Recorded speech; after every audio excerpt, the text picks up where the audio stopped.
brought you by Silver Pumps and Motors.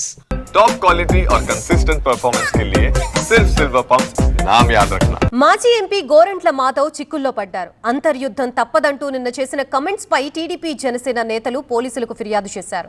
రాష్ట్రంలో అలజడి సృష్టించి శాంతి భద్రతలకు విఘాతం కలిగేలా మాట్లాడారని ఫిర్యాదులో పేర్కొన్నారు. నిన్న ఓ కేసులో మాధవ్ కి విజయవాడ పోలీసులు నోటీసులు ఇచ్చారు.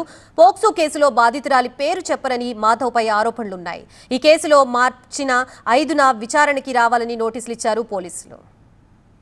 పోలీసుల నోటీసులు అందుకున్న తర్వాత ఘాటుగా స్పందించారు మాధవ్. తప్పులు ప్రశ్నిస్తే కేసులు పెడుతున్నారని, ఇలాగైతే అంతర్యుద్ధం తప్పదన్నారు. నిన్న ఆయన ఏమన్నారో చూద్దాం. ఈ రాష్ట్రంలో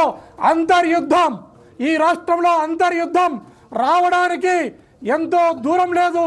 ఈ రాష్ట్రంలో అతి త్వరలోనే మీరు చేస్తున్న చేష్టలకు, మీరు పెడుతున్న అక్రమ కేసులకు, తప్పుడు అరెస్టులకు మా భావ ప్రకటన స్వేచ్ఛను మేము మీడియా ద్వారా ఏం మాట్లాడినా కేసులు పెట్టుకుంటూ పోతున్నారు.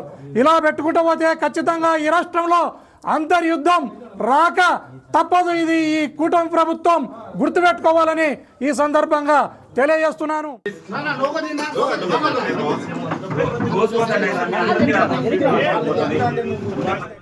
నోటీసులు అందుకున్న సమయంలో గోరంట్ల మాధవ్ చేసిన కమెంట్స్ పైనే కూటమి నేతలు ఫిర్యాదు చేశారు.